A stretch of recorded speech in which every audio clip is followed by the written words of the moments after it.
Muy bienvenidos, hermanos y hermanas, una vez más a Conversando en la Escuela Sabática, nuestro podcast, nuestra conversación para poder analizar y estudiar los detalles, las aristas que nos presenta la lección de esta semana, que en esta oportunidad corresponde a la lección número 5 para el 29 de julio del presente año 2023 y que lleva por título La expiación horizontal. Expiación horizontal, la cruz y la iglesia. Ese es el título entonces para esta semana y como siempre, bueno, viene acompañado por nuestros panelistas, nuestros amigos, partiendo aquí por Luciano Vergara. Amigo, ¿cómo estás? ¿Cómo te encuentras? Hola Daniel, gusto en saludarte también a José Miguel. Muy bien, gracias a Dios. Amén. Ahí listo también para poder compartir juntos esta conversación de este interesante tema. Amén. Y también, bueno, nos acompaña justamente José Miguel Alarcón, nuestro teólogo y también amigo, panelista también. ¿Cómo te encuentras, amigo? Damos gracias a Dios porque nos va a propiciar, ¿no? Nos va a reconciliar, como dice, un buen, un buen espacio en este momento para sacar las implicancias de la lección de esta semana. Así que esperamos de que sea de bendición esta entrega, esta conversación para nuestros hermanos y hermanas que nos siguen toda la semana. Así es. José Miguel, te voy a pedir si tú puedes tener el privilegio de la oración inicial, entonces para poder comenzar. Vamos a orar. Nuestro Padre que está en los cielos, gracias nos le damos porque nos permites apartar este tiempo para conversar sobre tu palabra y especialmente sobre la lección de esta semana. Desafíos siempre tenemos y creemos que esta semana no vamos a estar ajenos a esa realidad. Queremos, Padre, que tú nos bendigas, nos ayudes a propiciar, Señor, un espacio de reconciliación y expiación individual, Padre, y también colectiva. Que tu Santo Espíritu nos dirija. Esto lo rogamos en el nombre precioso de nuestro amado Señor Jesucristo. Amén. Amén. Muchas gracias, José Miguel. Muy bien, el texto que aparece en mi memoria concentra gran parte de la temática que se va abordando esta semana. Dice Efesios 2, versículos 13 y 14, pero ahora en Cristo Jesús, ustedes que en otro tiempo estaban lejos, han sido acercados por la sangre de Cristo. Cristo es nuestra paz, que de los dos pueblos, perdón, hizo uno y derribó el muro divisorio. Bueno, en el libro de Efesios, nosotros habíamos destacado ya desde la lección número 1, hay por supuesto un lenguaje cercano eh, con este pueblo, digamos, que era mayormente compuesto por gentiles. O sea, indudablemente hay una composición étnica que es relevante y que tiene implicancias históricas y que por supuesto han sido utilizadas en este caso por el apóstol Pablo para poder definir un estado de relaciones que entra a cambiar. Pero vamos a preguntarnos dentro de esta lección de qué manera se produce este cambio y de qué manera entran en juego conceptos como la expiación horizontal, como se menciona en la semana. Es tan así, existe, digamos, este concepto, lo podemos trabajar de esta manera, o la expiación, digamos, tiene otras dimensiones que debieran ser analizadas más cuidadosamente, precisamente para poder mantener la seguridad de nuestro mensaje. Cuando nosotros miramos estos conceptos, obviamente vamos a ir viendo de qué manera efectivamente el apóstol Pablo da un mensaje a la iglesia en su tiempo, pero también tiene implicancias para nosotros como adventistas en nuestro tiempo. Así que me gustaría partir y comenzar para, para ir calentando motores, preguntándote, José Miguel, este concepto de la reconciliación que aparece de alguna forma asociado, digamos, a la experiencia del pueblo de Israel con los gentiles. Eh, Parece tener una raíz en la cruz, y eso es cierto, la cruz es un concepto clave, pero este concepto de la cruz con relación a la reconciliación eh, puede tener una noción quizás algo compleja y nos puede llevar a un concepto restringido de la expiación, cuando nosotros miramos, digamos, la cruz en términos salvíficos completo, digamos, sin considerar lo que viene después. Ahí tú puedes detallar un poco más cómo se vive o se entiende el concepto de la expiación en relación con la reconciliación. Bueno, la expiación y reconciliación lingüísticamente están conectados. En primer lugar, ¿no? Podríamos clarificar rápidamente, en el Antiguo Testamento tenemos el término caforet o caforet también, ¿no? Que viene de la palabra kafar, y bueno, de ahí viene el término Kippur, ¿no? Que es bien conocido, que tiene que ver con el día de la expiación, el Yom Kippur. Entonces, es el concepto del Antiguo Testamento. Ahora, la Septuaginta tradujo, que es la primera traducción del Antiguo Testamento, tradujo ese término, ¿no? Caforet o caboret, por hilasterión. Y hilasterión se traduce, digamos, en el Nuevo Testamento, es usado por los escritores del Nuevo Testamento para traducir la palabra propiciación y reconciliación. Entonces, la expiación y la reconciliación están conectados, porque obviamente es el lugar donde se expía o se propicia, es el don que procura la propiciación.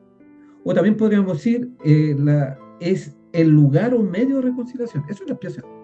Entonces, es algo favorable, es algo propicio. O sea, eso es el objetivo. Entonces, todo lo que sea propicio, todo lo que sea favorable para lo que es la restauración, porque obviamente esta propiciación, esta reconciliación es producto por el pecado. Si no hubiera transgresión de la ley, no existiría propiciación, no existiría reconciliación ni expiación. De manera que ahí está justamente la base. Entonces, esto tiene que entenderse a la luz de la transgresión de la ley de Dios. La expiación, por lo tanto, digamos, debe cubrir, debe favorecer las condiciones, entonces, para que se logre esa restauración y para que la persona cambie de estatus, ¿no? De pecador a transgresor, se transforme en una persona hecha justa, como dice también la Escritura. Ahí está, digamos, un punto primordial en cuanto a lo que es la expiación. Ahora, si uno va al Antiguo Testamento, nos enseña claramente, a la luz del tabernáculo y a la luz del ritual levítico, que la expiación no era algo puntual, sino que era algo de estilo procesual, o sea, un proceso que tenía, bueno, uno puede observar hasta 6 etapas en el Antiguo Testamento, lo que es la expiación. Y si uno ahora lo aplica, ¿no? En términos tipológicos y lo lleva justamente a lo que es el Nuevo Testamento con respecto a la obra de Cristo, uno se da cuenta que la parte propiciatoria, ¿no? La parte de reconciliación, no parte en la cruz, sino que ya con la vida de Cristo, con la encarnación de Cristo, Cristo al tomar nuestra naturaleza comienza a ser propicio y favorable, ¿no? A generar las condiciones, obviamente, para esa restauración del hombre, ¿no? Para que el ser humano pueda tener ese acceso de cambiar su estado de pecado a un estado de justicia. Eso es, o sea, de dejar de ser pecador a ser justo a través de la gracia. Pero Cristo ya, al tomar nuestra naturaleza, ¿no? Al hacerse carne, comienza a generar ese momento propicio y favorable o reconciliatorio. La cruz obviamente sella ese momento, hace factible y obviamente garantiza ese momento propicio y favorable, ¿no? Esa expiación, esa reconciliación. Y obviamente, y la cruz no termina este proceso, porque después vemos que Cristo asume su rol sumo sacerdotal, entra al santuario celestial y comienza su obra intercesora. La expiación, por lo tanto, no termina, porque tiene que generar, obviamente, otros momentos propicios, otros momentos favorables, que eso es, digamos, sinónimo de expiación en el fondo y reconciliación, hasta llegar al tiempo del fin, ¿no? Después del año 1844 se habla de lo que es la expiación final, la purificación del santuario, donde Cristo ahora realiza la última labor propiciatoria, ¿no? La última labor reconciliatoria que tiene que ver con el tiempo del fin.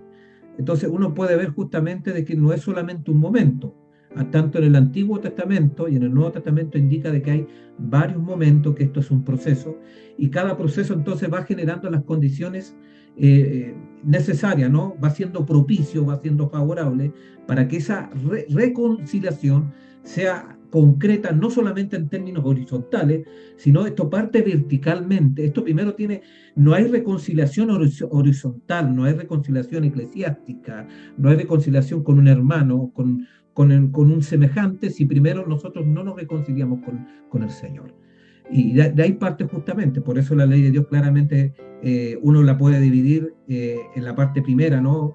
Amor a Dios por sobre todas las cosas y a nuestro semejante como a nosotros mismos. Entonces, ahí está justamente. Entonces, la parte propicia parte primero con el Señor. Tenemos que generar las condiciones para que obviamente el Señor haga propicio a nuestro ser como un templo, ¿no? De esto también esta semana nos hablaba el folleto.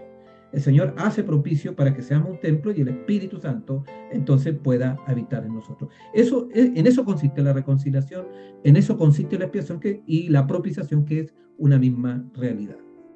Muchas gracias, José Miguel. O sea, esta dimensión entonces de ver la expiación, la reconciliación como un proceso, nos muestra en el fondo que hay una comprensión necesaria con relación a podemos decir, a lo perfecto que ha sido la expiación en cada una de sus etapas, lo perfecto que ha sido esta reconciliación en cada una de sus etapas. La hermana White evidentemente habla, y no tengo la cita en este momento a mano, pero sí se puede consultar fácilmente, donde ella describe que, por ejemplo, en la cruz la expiación fue completa, pero lo hace en términos de entender que lo que correspondía a esa etapa de la expiación, de ese proceso, fue perfecto en lo que respectaba a esa etapa dentro del proceso. Entonces, cuando nosotros miramos obviamente la reconciliación, Dios manifiesta su plan, su propósito y provee, como tú muy bien decías, entonces todos los fundamentos, los elementos para que el ser humano pueda ser salvo. Y ahí entra entonces el concepto de libre albedrío, que también vamos a ir desarrollando y hemos explorado también en otras lecciones, pero me parece muy interesante lo que tú mencionas, José Miguel, porque precisamente enfatiza este desarrollo del plan redentor en lo que al final concluye con lo que es la experiencia de la conversión.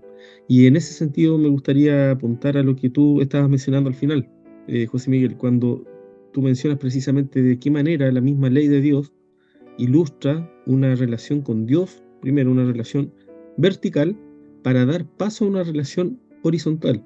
Y me gustaría preguntarle a Luciano de qué manera pareciera muchas veces, ¿no es cierto?, que a veces erramos nuestro mensaje cuando insistimos primeramente en reconciliarnos en una reconciliación social, que por supuesto no es mala, no es malo, hay que hacerlo, una reconciliación social en términos, digamos, de amar al prójimo, amar a nuestros enemigos, amistarnos, digamos, con los demás, pero esto que no se ha visto, digamos, como una condicionante para entonces establecer o acercarnos a Dios. Cuando Dios nos dice de alguna forma que hay un orden en los factores y que este orden no se puede alterar, como muy bien decía José Miguel. ¿Cómo lo ves tú y de qué manera en el contexto previo quizás de Efesios 2, del 1 al 10, nos da la base para lo que viene en los versículos 11 en adelante, que habla de esta relación entre judíos y gentiles? ¿Cómo lo has visto tú eso, Luciano? Bueno, tú lo acabas de decir. El contexto está dado obviamente por los textos previos y que fueron analizados, ¿cierto?, en la lección de la semana pasada, que corresponde a Efesios capítulo 2 de los versos 1 al 10. Y es que la reconciliación se da en un contexto en el cual, en el verso 5, cuando dice, aún estando nosotros muertos en pecados, y también dice, muertos en vuestros delitos y pecados. Entonces, la reconciliación que propició Dios, ¿cierto?, para pasar de un estado de muerte a vida, en el cual se presenta con su preciosa gracia salvadora, que no es otra que la gracia restauradora, ¿correcto?, que nos coloca en la posición de justicia que es, en definitiva, el plan de salvación, colocarnos por su poder, por sus promesas habilitadoras, a colocarnos nuevamente en una posición en la cual, a través de la obra del Espíritu Santo, se nos hace habilitados para el reino de los cielos. Y al estar habilitados para el reino de los cielos, las barreras automáticamente se derrumban entre aquellos que entran en esta misma realidad de restauración. Es por eso que el judío que aceptó a Cristo entra justamente a esta dinámica, y el gentil que estaba con fuera del muro, ¿no es cierto?, del viejo pacto, entra a esta nueva dinámica y son reconciliados, pero son reconciliados en el contexto de estar en Cristo y no en el contexto de no estar en Cristo. Es que ese es el punto vital.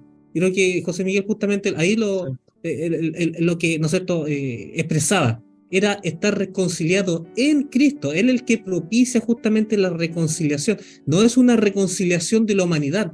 La reconciliación de la humanidad está dada en los individuos y no en lo étnico, en el grupo, en la comunidad. Está dado por personas individuales, ¿cierto?, que estando muertas en pecado, abren sus ojos, aceptan la preciosa gracia de Dios, entran pasan de muerte a vida por la gracia de Cristo y encuentran reconciliación con aquellos que han entrado previamente y posteriormente, ¿cierto?, a la luz de Cristo. Entonces ahí está la reconciliación. Si podemos ver una reconciliación horizontal, está dado en ese contexto.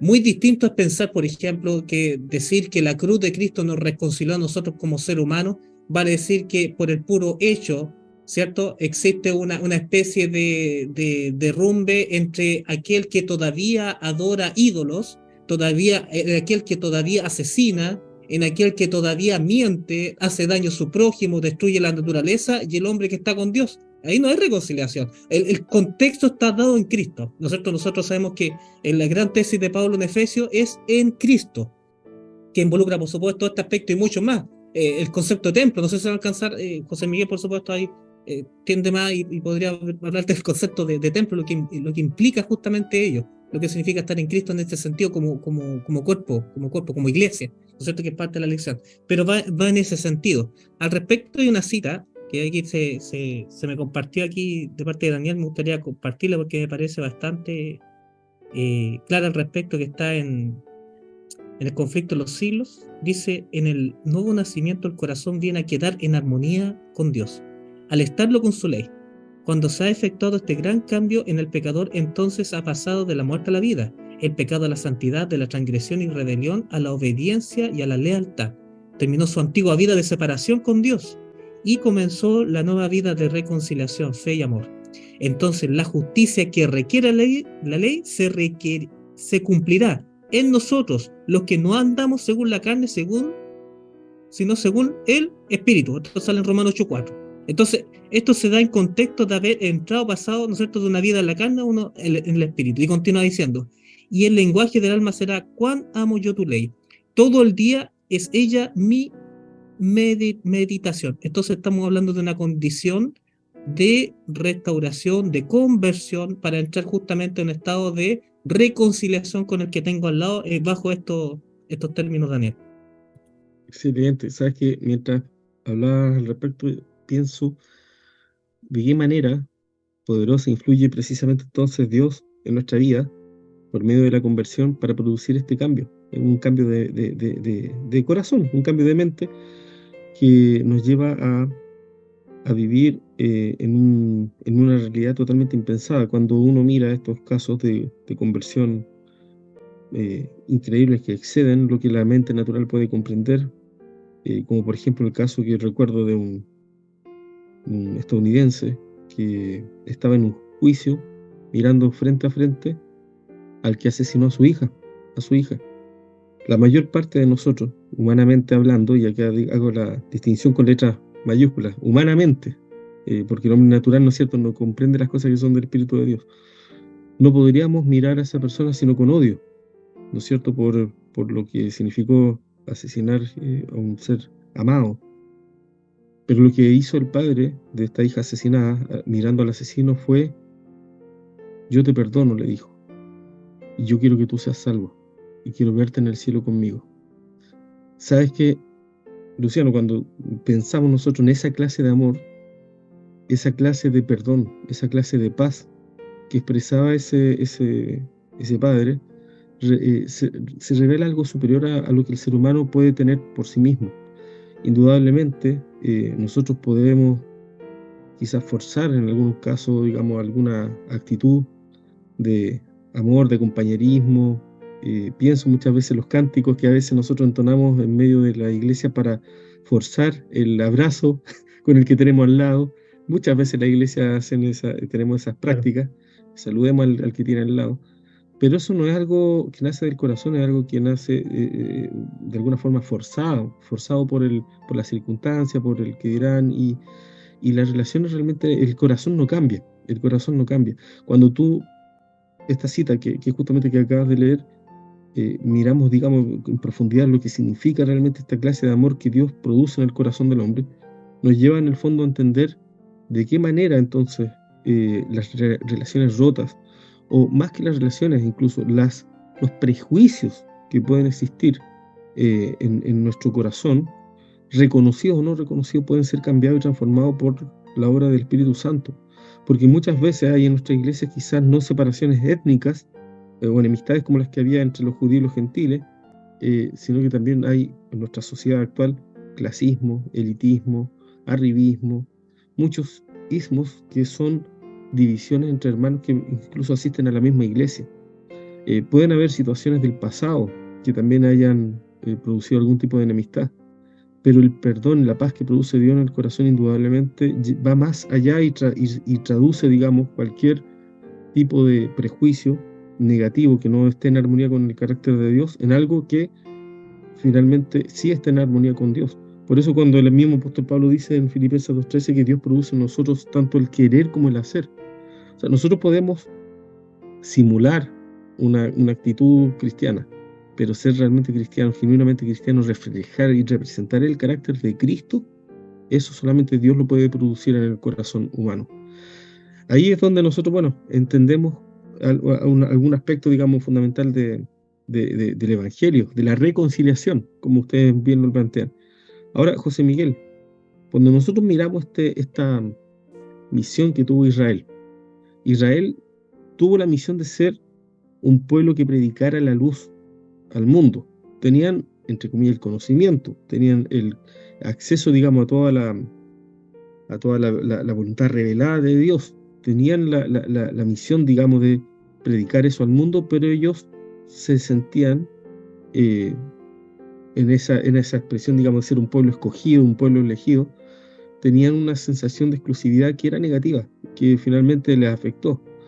¿Cómo nosotros podemos, de alguna forma, aplicándonos a nuestra realidad como adventistas, tener un mensaje que sea, por un lado, un mensaje que Dios depositó en nuestro pueblo, sin caer en esa exclusividad negativa que tuvo el pueblo de Israel, y de alguna forma predicar la verdad presente para que llegue efectivamente todo el mundo y no caer en el pecado, digamos, podemos decir, como de crear estos muros de separación con la gente que no conoce la verdad? Bueno, es importante hacer una diferenciación, ¿no? El Señor siempre a su pueblo a través del tiempo ha entregado un mensaje distintivo. Exacto. Ahora, ese mensaje distintivo no implica hacer distinción en cuanto a personas, que es diferente, son dos cosas distintas. Tampoco el no hacer diferencias en cuanto a lo étnico, en cuanto a clases, en cuanto a diferencias propias que se dan dentro de la humanidad, ¿no? Y dentro de las diferentes comunidades y sociedades, no es sinónimo de hipotecar el mensaje distintivo que el Señor ha dado. Y ese desequilibrio siempre ha estado, ¿no? Hay algunos que han a quemarropa mantenido o intentado mantener un cierto mensaje distintivo, pero normalmente pasó eso con los judíos, pero los judíos habían perdido varios de los elementos esenciales del Evangelio, así que era un mensaje distintivo hecho a imagen y semejanza de acuerdo a su comprensión, pero no necesariamente era la verdad presente que el Señor ha dejado o había dejado en aquella época. Entonces es una distinción importante. A nosotros como adventistas se nos ha dejado, digamos, un mensaje, el mensaje del tercer ángel, el mensaje de los tres ángeles, claramente, digamos, estipulado. Es un mensaje de apertura porque es a toda nación, a tribu, lengua y pueblo. O sea, hay una apertura, pero el mensaje en ninguna parte está indicado que debe ser cambiado, debe ser conciliado con el mensaje que tiene Babilonia. Hay un contraste entre el remanente de Dios y Babilonia, ¿no? Contraste entre la iglesia que llega hasta el final, ¿no? de Apocalipsis capítulo 12 versus la iglesia del capítulo 17 y 18, ¿no? Que es una iglesia que está contaminada, donde el pueblo remanente, en este caso, invita a salir de ella. O sea, entonces, ese es un aspecto importante. No es que el remanente, para acercarse y reconciliarse y tener una actitud de apertura, debe sacrificar su mensaje distintivo y entrar a Babilonia. Es lo contrario, los que están en Babilonia deben salir de ella. No el remanente debe salir del remanente para llegar a Babilonia. Es muy distinto, muy diferente. Y con relación a eso mismo, José Miguel, te quiero preguntar, cuando nosotros miramos, por ejemplo, entonces la condición laodicense, que se representa en Apocalipsis 3, hay una repetición de la historia, en cierto sentido, de que teniendo un mensaje que es verdad presente, se diluye, se pierde en el mismo pueblo, porque si nosotros entendiéramos realmente la naturaleza de nuestro mensaje, sería imposible hacer distinción de personas. O sea, el mensaje efectivamente se deposita de manera especial en un pueblo para que se predique en esta etapa de la historia, pero este mensaje, la comprensión de este mensaje nos lleva precisamente a presentar un mensaje donde efectivamente el amor a Dios y el amor al prójimo priman, y es de una naturaleza tal que no debería producir cristianos tibios. Sin embargo, los hay, y en abundancia. Entonces, ¿cómo podemos explicar eso, José Miguel? Bueno, es que la tibieza es el abandono del mensaje mismo. Uno no puede decir soy tibio, tengo el mensaje claro, eso es contraproducente. La aceptación del mensaje del tercer ángel implica justamente un abandono del pecado, que es el primer muro, ¿no? El muro vertical, para obviamente después eliminar los muros verticales, horizontales mejor dicho, ¿no? O los muros sociales, pero primero tiene que ver con una entrega personal. En el caso de la iglesia de la Odisea, no es una iglesia que tenga claro el mensaje, hay confusión al respecto, no tiene claro porque necesita arrepentirse, y el arrepentimiento es un aspecto muy amplio, no tiene en cuenta la vida de Cristo, por algo ustedes pueden ver el versículo 20, versículo 21, sobre todo dice de que se le invita a vencer. Estamos hablando de una iglesia que no ha vencido el pecado, en sentido vertical y en sentido horizontal también, ¿no? Porque el pecado involucra todo eso, sin duda, ¿no? El pecado es transgresión de la ley, como dice primera de Juan 3:4, y como refrenda el espíritu de profecía, es la única definición que encontramos en toda la Biblia para el concepto de pecado. Entonces, el tema de la iglesia lo decía es pecado, necesita reconciliación, necesita propiciación, necesita expiación. Por eso se le invita a arrepentirse. Por tanto, yo te aconsejo que te arrepientas, ¿no? Y bueno, y compre, y hay todo un proceso, una indicación hasta llegar justamente, y la disposición para que obviamente ellos puedan abrir el corazón, el templo, ¿no? Y el Señor pueda morar, porque la puerta en el libro Apocalipsis tiene que ver con el templo, ¿no? Y nosotros somos templo del Espíritu Santo. Bueno, tiene Ahora, varias implicancias en ese sentido. Sí, Pero la iglesia de la Odisea no está entregando el mensaje correcto. exacto. Es un aspecto importante. Ahora, en relación a eso, entonces, mirando, digamos, el desafío que tenemos en el fondo dentro de la iglesia, hay una pregunta que se nos plantea el día martes, perdón, al final de la lección de ese día, y que apunta un poco a hacer esta aplicación a nuestra propia iglesia. Porque dice, ¿qué tensiones entre los adventistas del séptimo día o entre los miembros de la comunidad cristiana en general debemos abordar y superar? ¿Por qué el amor que compartimos por Cristo debería ser suficiente para superar estas tensiones? Esta es una pregunta que yo creo que necesitamos revisar, replantear quizás. Luciano, me gustaría que tú lo pudieras abordar y revisar de qué manera quizás el mensaje o la pregunta que ahí se plantea se contrasta un poco con lo que acabamos de ver en relación a la iglesia, el verdadero mensaje de la iglesia de la Odisea, y por supuesto el mensaje de los tres ángeles. Tremendamente contrastante, porque en realidad justamente la misión de la iglesia es el llamado a la reconciliación. Digo, por eso está el ministerio de la reconciliación. No habría ministerio de la reconciliación si nos faltara en este mundo. Falta reconciliación, de hecho. De hecho, están todas las posibilidades, están las promesas de Dios para que se ejecuten aquellos que de corazón acepten al Señor y alcanzar reconciliación con el Señor y por ende conciliación con su hermano, ¿correcto? Entonces, la misión de la iglesia y en particular el mensaje de los tres ángeles es un llamado justamente a reencontrarse con el Señor, ¿cierto? Si lo podemos hacer lo más sucinto posible. Exacto. Pero está dado obviamente para encontrarse con Dios bajo los términos de Dios y las provisiones que Dios ha entregado para que se efectúe esa reconciliación que es la entrega y retrita del corazón. Hay testimonios preciosos, tú nombrar delante uno, ¿no es cierto?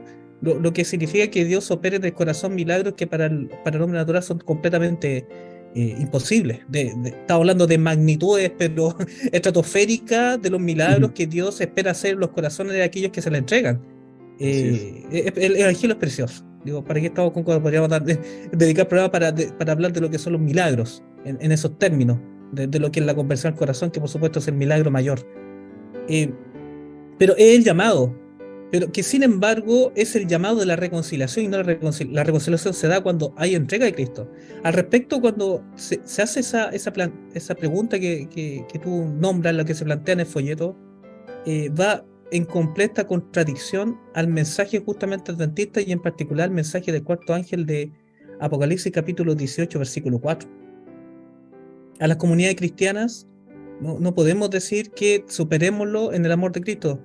Lo que dice la Biblia es, versículo 4, y oí una gran voz del cielo que decía: salid de ella, pueblo mío, para que no seáis participantes de sus pecados, ni recibáis parte de sus plagas. O sea, estamos hablando de un llamado solemne, un llamado de una emergencia, digamos, espiritual de destino eterno, en el cual, como pueblo especial, por la gracia de Dios hemos recibido para poder advertir un tema que es de vida o muerte, ¿no? Es un tema de vida o muerte. De lo que estamos hablando en realidad es lo que nosotros encontramos, ¿no es cierto?, en Jueves de los Testimonios. Tomo 2, página 362, cuando habla con respecto justamente a lo que hablaba recién José Miguel de Babilonia.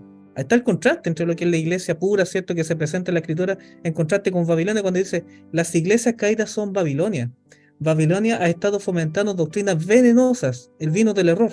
Este vino del error se compone de falsas doctrinas, como la inmortalidad natural del alma, el tormento eterno de los impíos. Y permita hacer una pequeña pausa aquí al respecto, siendo realmente consecuente con las palabras que estamos leyendo.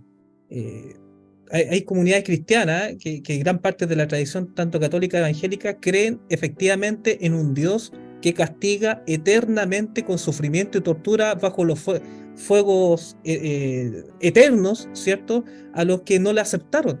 Inclusive lo más drástico, como la tradición calvinista, ¿cierto?, que inclusive Dios escogió soberanamente, ¿cierto?, crear criaturas que estaban programadas a rechazarle y van a ser quemados, torturados por el resto de los siglos. Entonces no podríamos decir efectivamente que bajo esa terrible distorsión del carácter de Dios, y que obviamente bajo la concepción que nosotros tenemos del gran conflicto, va en directo perjuicio, en primer lugar, con respecto al carácter de Dios, al honor de Él, ¿cierto?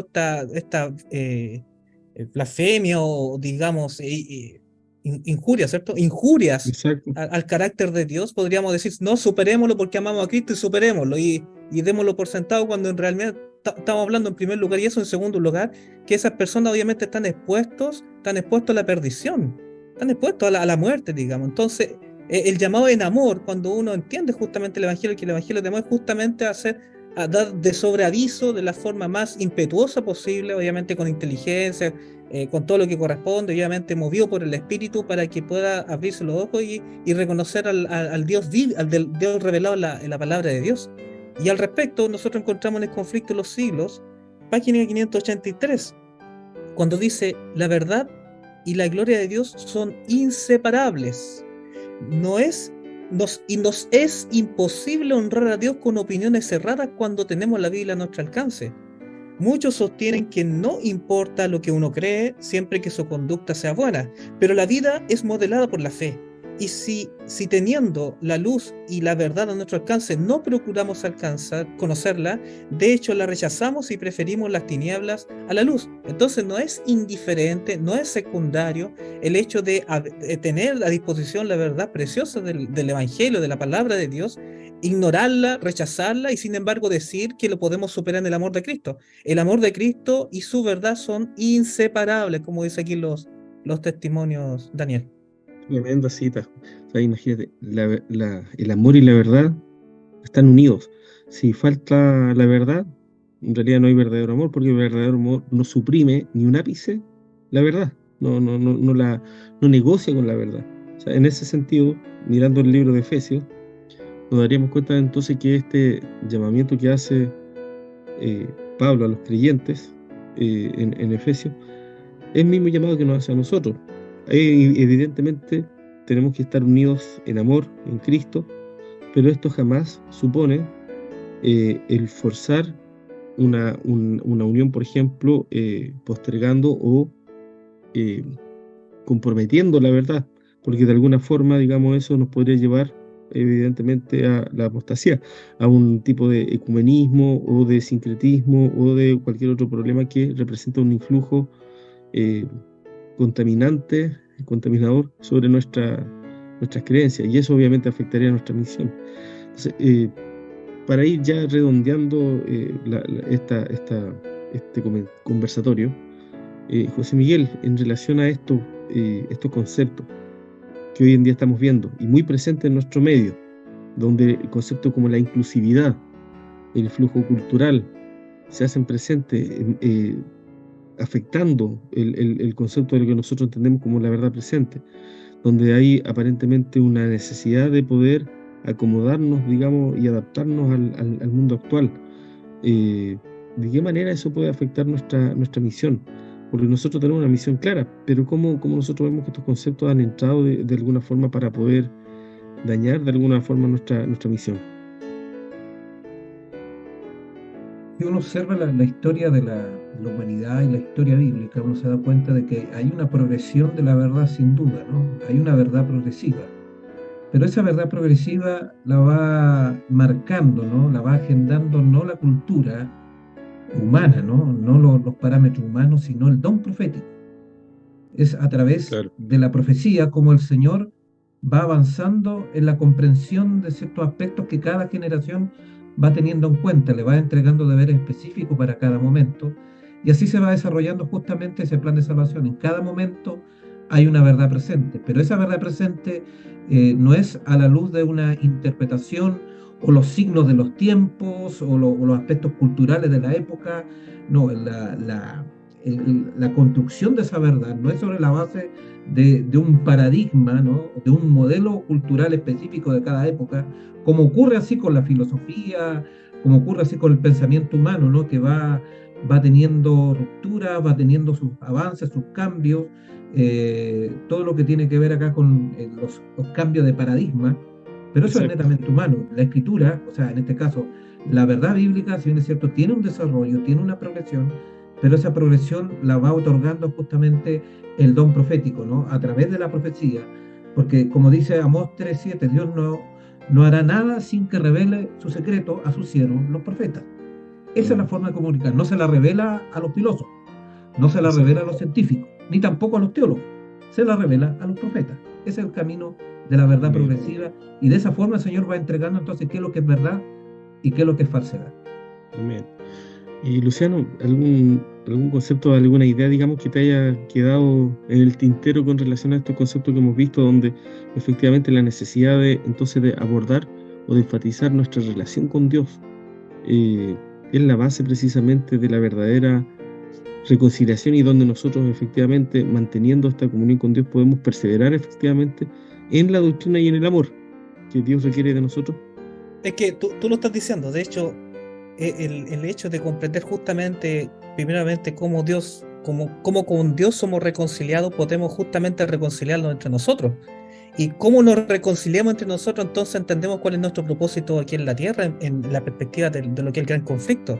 Amén. Yo creo que el folleto, digo, hace cita, y creo, a menos que ustedes me corrijan, yo creo que se va a abordar en la siguiente o la subsiguiente el tema justamente del misterio, ¿no es cierto? Y cómo esto, ¿no es cierto?, se sirve justamente para dar un testimonio a los principados y potestades de los lugares celestes. Y ahí está el concepto, digamos, o cómo la iglesia participa justamente cuando es reconciliada en Cristo, independiente de su origen, ahora son uno en Cristo, como un cuerpo, ¿cierto?, de la cual el Señor es la cabeza. Cómo participa justamente para dar un testimonio trascendental, no solamente a este mundo, sino al universo. Por eso dicen, ¿no es cierto?, a las principales y a las potestades de lugares celestes, hablando del universo, donde se desarrolla todo este tema de fondo, de gran conflicto, en favor del honor del Señor. Y la iglesia tiene un gran propósito al respecto. Bueno, disculpa, Daniel, como adelanto, pero yo creo que más adelante, sí, obviamente, vamos a muy profundamente al respecto, que es un tema precioso que por supuesto tenemos que abordar y vivir como iglesia. Por supuesto, no, de todas maneras, muchas gracias, Luciano. Y bien, hemos llegado al final de este repaso, de este estudio, así que agradecemos a los panelistas, agradecemos a los participantes también, a nuestros oyentes, y rogamos ahora que estos conceptos puedan quedar firmes en nuestra conciencia, en nuestros corazones, y para eso obviamente vamos a pedir la asistencia del Espíritu Santo. Voy a pedirte a ti mismo, Luciano, si tú puedes tener la oración final. Claro que sí, oremos. Amén. Gracias, querido y bondadoso Padre. Usted es bueno, Señor, porque ha propiciado todos los elementos de los cuales nosotros no teníamos ninguna posibilidad, Señor, estando muertos en nuestros pecados y transgresiones. Pero gracias a Dios, querido, porque usted se presenta en nuestras vidas, nos hace este ofrecimiento precioso de la salvación tan grande. Decidimos abrirle nuestro corazón para que usted opere esta preciosa salvación. Pero rogamos, Dios querido, que juntamente con esto y como consecuencia natural entendemos que nos contagiemos con la mente de Cristo, Señor. Esa mentalidad de Cristo que dice que el Señor es grande en paciencia, no queriendo que ninguno perezca, sino que todos procedan al arrepentimiento. Rogamos, Dios, que cada día nos contagie más de este espíritu en el cual llamemos a personas independientes de su origen, de sus situaciones de vida, inclusive los más atroces errores del pasado, a que se encuentren con usted, procedan al arrepentimiento y puedan encontrar vida eterna en usted, Señor. Rogamos, Dios, que nuestra querida iglesia sea cada día más fuerte en este propósito de llevar salvación, y en primer lugar para que su nombre, su honor sea restablecido como un testimonio a nuestro entorno cercano, pero también sabiendo, Dios querido, por fe, siendo que no lo vemos, pero sin embargo lo dice así tu palabra, dando testimonio como carta abierta ante el universo, de que usted es bueno, de que usted es justo y su ley puede ser guardada.